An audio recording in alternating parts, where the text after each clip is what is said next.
Good morning, everyone. Nice to have you with me as we continue our series on the prophet Elijah.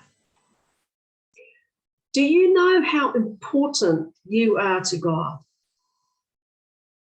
He called you to himself and is utilizing you in his master plan for the world if you are a believer in God. This COVID pandemic may cause us to take our eyes off the bigger picture of God. And we may ask ourselves, will God even provide for my daily needs right now? So if you have your Bibles, can we turn to 1 Kings in the Old Testament, chapter 17, verse 7. I'll let you find that. I'm reading from the New International Version, but you might have another version. It's always good to mix it up and just see the slight differences in word, but the same meaning. So that's 1 Kings chapter 17, verse 7. Sometime later, the brook dried up because there'd been no rain in the land. Then the word of the Lord came to him. Go at once to Zarephath in the region of Sidon and stay there. I have directed a widow there to supply you with food. So he went to Zarephath. When he came to the town gate, a widow was there gathering sticks. He called to her and asked, would you bring me a little water in a jar so I may have a drink? As she was going to get it, he called, and bring me please a piece of bread. As surely as the Lord your God lives, she replied, I don't have any bread, only a handful of flour in a jar and a little olive oil in a jug. I'm gathering a few sticks to take home and make a meal for myself and my son, that we may eat it and die. Elijah said to her, don't be afraid. Go home and do as you have said. But first make a small loaf of bread for me from what you have and bring it to me. And then make something for yourself and your son. For this is what the Lord, the God of Israel says. The jar of flour will not be used up, and the jug of oil will not run dry until the day the Lord sends rain on the land. She went away and did as Elijah had told her. So there was food every day for Elijah and for the woman and her family. For the jar of flour was not used up, and the jug of oil did not run dry, in keeping with the word of the Lord spoken by Elijah. All right, so here's my question to you today. Will you trust God to provide your needs as he places you in his master plan? Will you trust God to provide your needs as he places you in his master plan? Elijah is a good example of trusting God. So he stayed in the Kerith ravine east of the Jordan, where God was protecting him from King Ahab's wrath and providing him with bread and meat and water during the drought designed by God to cause the Israelites to turn back to him. See, Elijah remained where God had placed him, and he didn't leave there until God called him out when the brook dried up. Where has God placed you in his master plan?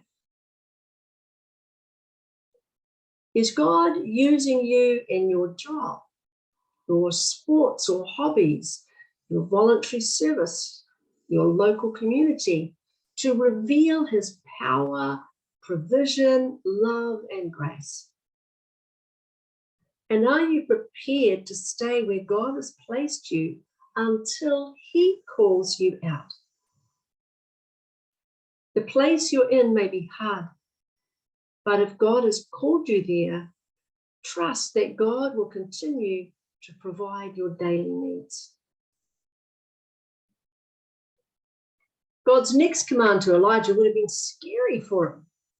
God commands him to go at once to Zarephath of Sidon and live there. Now, Sidon was a coastal town in modern-day Lebanon. The problem was that this territory was ruled by Jezebel's father, Ethbaal. God was taking Elijah into the very heart of Baal worship. And we talked about Baal worship last week. So has God ever asked you to go somewhere that you don't want to go to achieve his purposes? About a year ago, God asked me to read a book called Inside the Brotherhood, which divulges the secrets of modern day Freemasonry. God wanted me to get more knowledge for the deliverance ministry he called me to before and was calling me back to. I started reading the book, but because its content was so awful, I stopped. And God reminded me again a few weeks back, and this time I obeyed. A few days later, an unlikely person from our congregation rang me and asked me if I was okay, because they'd had a dream where I died a very gruesome death. Now, interestingly, the book reveals that this is what happens to anyone if they ever divulge what goes on in the inner circles of Freemasonry. But this time, rather than frightening me, this confirmed that I'm where I'm meant to be.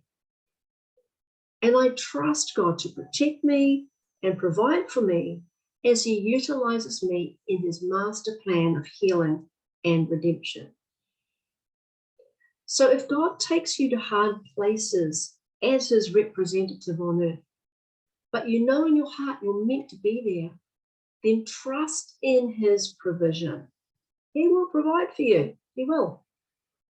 Trusting God is not always easy. It requires faithful boots. But often, don't we prefer to put on our comfort shoes.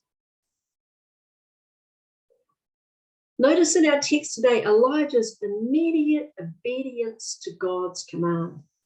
It says in verse 10, so he went.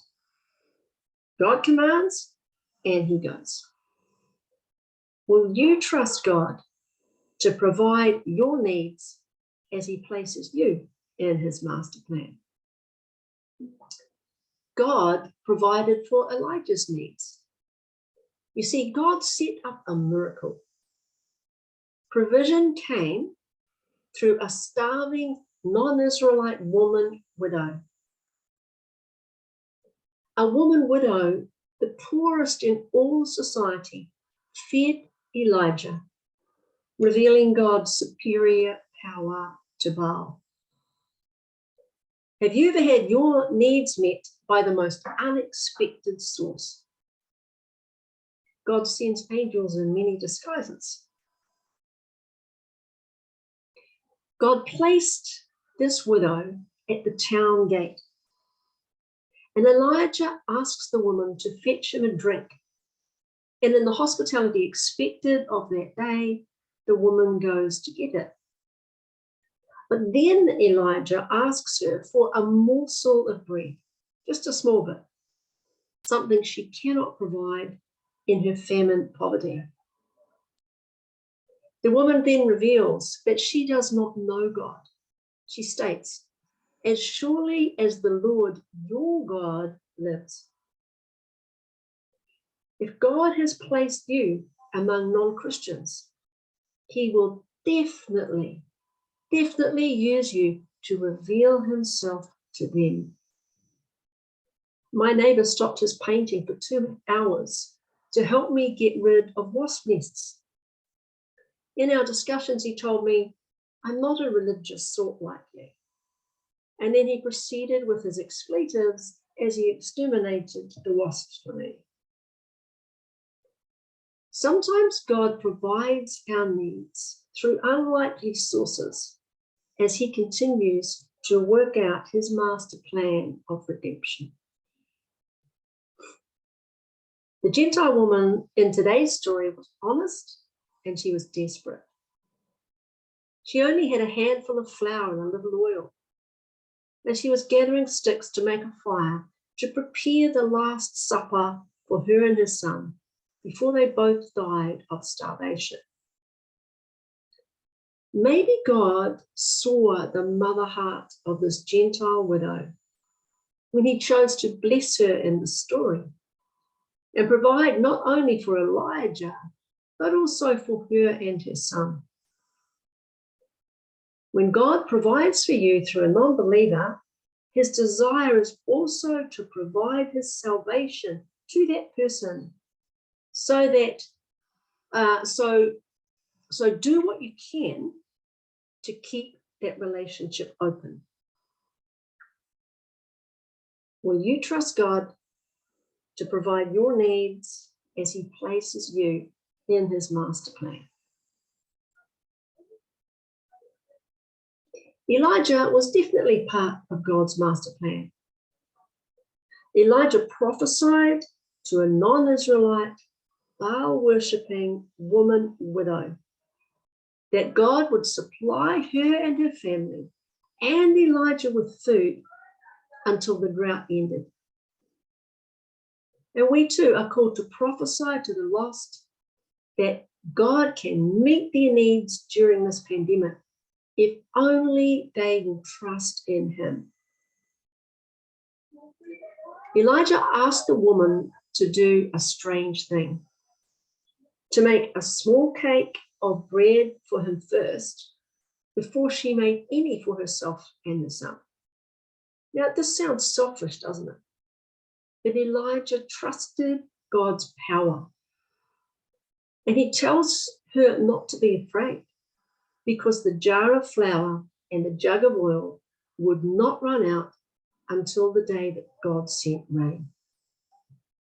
So why did this Gentile widow believe Elijah's prophecy from God?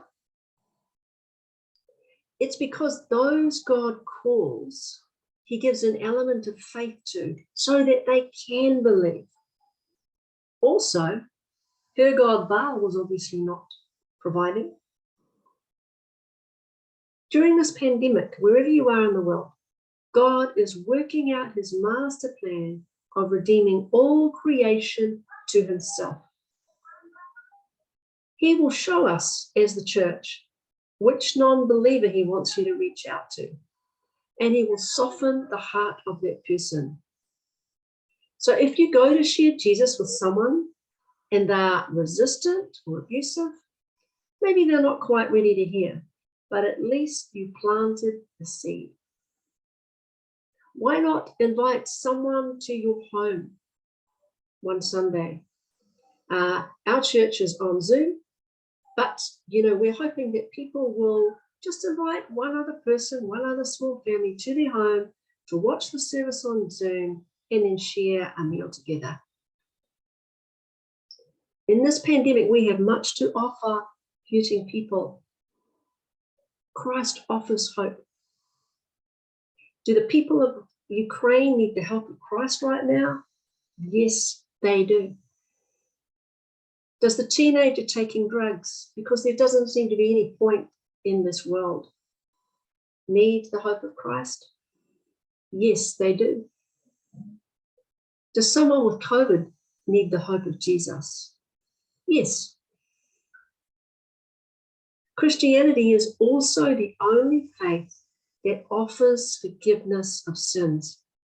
And I've shared in my pastor's pen quite honestly this week that we all need forgiveness on a daily basis in order to thrive, even pastors. The woman widow went away and did as Elijah had told her. And the result of her faith and obedience was abundant blessing. What a great reminder to us that when we are faithful and obedient to God, he provides more than we could ask or imagine. We have so many stories in our church family of God providing our needs during this pandemic. A wonderful intercessor in our congregation who faithfully prays at every prayer meeting. Ask God to help her through COVID because she has chronic obstructive respiratory disease. And she sailed through her COVID. This obedient woman of faith was abundantly blessed. Other people in our congregation who've had a rough time with COVID have noticed that when they stay faithful to God and are bound in their bed, that God gets them through and actually draws them closer to Him as they can't do anything else. It's just them and Christ as they're sick in their bed.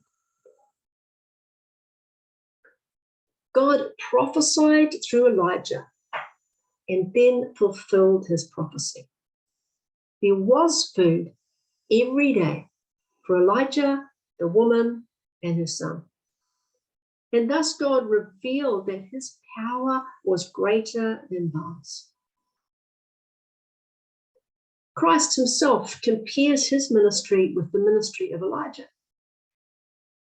Elijah had prophesied to the Israelites, and they rejected him. So God took Elijah to the Gentiles. When Christ was rejected by the Jews in his hometown of Nazareth in Galilee, he said this in Luke 4, verses 24 to 26. I tell you the truth, no prophet is accepted in his hometown. I assure you that there were many widows in Israel in Elijah's time when the sky was shut for 3.5 years, and there was a severe famine throughout the land. Yet Elijah was not sent to any of them, but to a widow in Zarephath in the region of Sidon. In both cases, God then sent the gospel to the Gentiles, to us. In this pandemic, in this drought, God is teaching the church to love him and to love others deeper. When we listen to God in prayer and trust in his word, he will provide our needs to get us through COVID and beyond. But he has a greater master plan that you and I are part of to help bring gospel renewal to people and places. Like pieces on a chessboard, we all have a role in God's bigger picture of redemption. Will you and I trust God to provide our needs as he places us in his master plan?